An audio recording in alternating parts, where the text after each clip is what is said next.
Hi, hello, வணக்கம். நான் உங்கள் மீனாட்சி. நான் ஒரு முக்கியமான கொஸ்டின் உங்களை கேட்க போகிறேங்க. நான் என்ன பண்ணுறதுன்னு நீங்களே பதில் சொல்லுங்கள், பார்க்குறவங்க. ஓகேவா? நான் வந்து டைஹார்ட் விஜய் ஃபேன். என்னோடய சின்ன வயசுலேருந்து விஜய் அவங்கன்னா எனக்கு ரொம்ப பிடிக்கும். நடிகர் விஜய் அவர்களை எனக்கு ரொம்ப பிடிக்குங்க. நான் அவர் ஃபிலிம்ஸ் எல்லாம் எல்லாமே ரொம்ப விரும்பி பார்ப்பேன். அதுக்கு என்ன காரணம்னு எனக்கு தெரியல. ஆனால் நான் வந்து அஜித் இவங்கள வந்து நான் வெறுக்க மாட்டேன். ஏன்னா வந்து எனக்கு விஜய் அவங்கள பிடிக்கும். அதுக்காக அஜித், ரஜினி இவங்களெல்லாம் நான் வந்து அஜித் அவர்கள், ரஜினி இவங்களாம் வெறுக்கணும்னு சொல்லி அவசியம் கிடையாது. ஆனால் நான் டைஹார்ட் விஜய் ஃபேன். ஓகேங்களா? இப்போ கொஞ்ச நாளாக எனக்கு ஒரு தாட் வருதுங்க. அதே மாதிரி நான் வந்து இப்போ ரீசெண்டாக கொஞ்ச நாளாகவே நான் வந்து நாம் தமிழர் கட்சிக்கு தான் வந்து என்னோடய ஓட்டுக்களை செலுத்திட்டு வரேன்.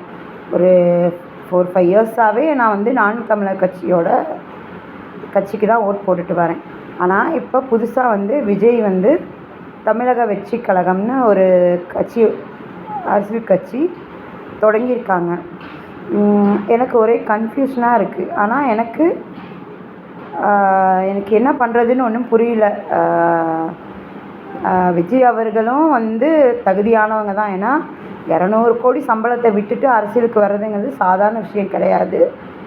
தகுதியானவங்க தான். அதே சமயம் சீமான் அவர்களும் ரொம்ப கஷ்டப்பட்டிருக்காங்க. எத்தனையோ பேர் வந்து அவங்கள வந்து ரொம்ப உதாசீனப்படுத்தியிருக்காங்க. இன்ன வரைக்கும் அவருக்கு ஒரு உரிய அங்கீகாரம் கிடைக்கல. எனக்கு ரொம்ப கன்ஃபியூஷனாக இருக்குங்க, யாருக்கு ஓட் பண்ணலான்னு. இப்போ வந்து 2 பேருமே வந்து இந்த நாடாளுமன்ற தேர்தல் வச்சு நான் சொல்லலை. பேசிக்காகவே அஸ் அ விஜய் ஃபேனாக எனக்கு ஒரே கன்ஃபியூஷனாக இருக்குது, என்ன பண்ணலாம். ஆனால் ஒரு சமயம் அரசியல் வேறு, சினிமா வேறு. அதில் நான் ரொம்ப கான்ஃபிடெண்ட்டாக இருக்கேன்.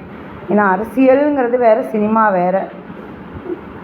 ஆனால் சினிமாவில் இருக்க விஜய்க்கு வந்து அரசியலுக்கு வர தகுதி இருக்கா, உரிமை இருக்கான்னா அது நம்ம அந்த கொஷின் வந்து நம்ம கேட்க முடியாது. ஏன்னா ஒவ்வொரு இந்திய குடிமகன் ஒவ்வொருத்தருக்கும் அரசியலுக்கு வர உரிமை இருக்குது. அதை நான் ஏன் எதுக்குன்னு கேட்க முடியாது. இப்போ ஒரு விஜய்க்கு வர உரிமை இருக்குன்னா, அதே சமயம் ஒரு கூலி வேலை செய்கிறவங்களுக்கோ, ஒரு ஐஏஎஸ்ஸாக இருக்கவங்களுக்கு கூட மேபி ஒரு ட்ரைனேஜ் க்ளீன் பண்ணுறவங்களுக்கு எல்லாருக்குமே வந்து அரசியலுக்கு வர உரிமை இருக்குது. இது ஏன் வரீங்க, எதுக்கு வரீங்கன்னு கேட்கலாம். நமக்கு ரைட்ஸ் கிடையாது. நீ சினிமாவில் நடித்து கோடி கோடியாக சம்பளம் வாங்குற, அப்புறம் எதுக்கு அரசியலுக்கு வரேன்னு கேட்குற ரைட்ஸ் எல்லாம் நமக்கு கிடையாது. ஏன்னா அவங்களும் இந்திய குடிமகனா, அவங்களுக்கு வந்து அரசியலுக்கு வர உரிமை இருக்குது. நீங்கள் வந்து இந்த இந்த வீடியோ பார்க்குறவங்க வந்து எனக்கு ஆன்சர் பண்ணுங்கள். நான் என்ன பண்ணுறது, எனக்கு வந்து ஆன்சர் பண்ணுங்கள்.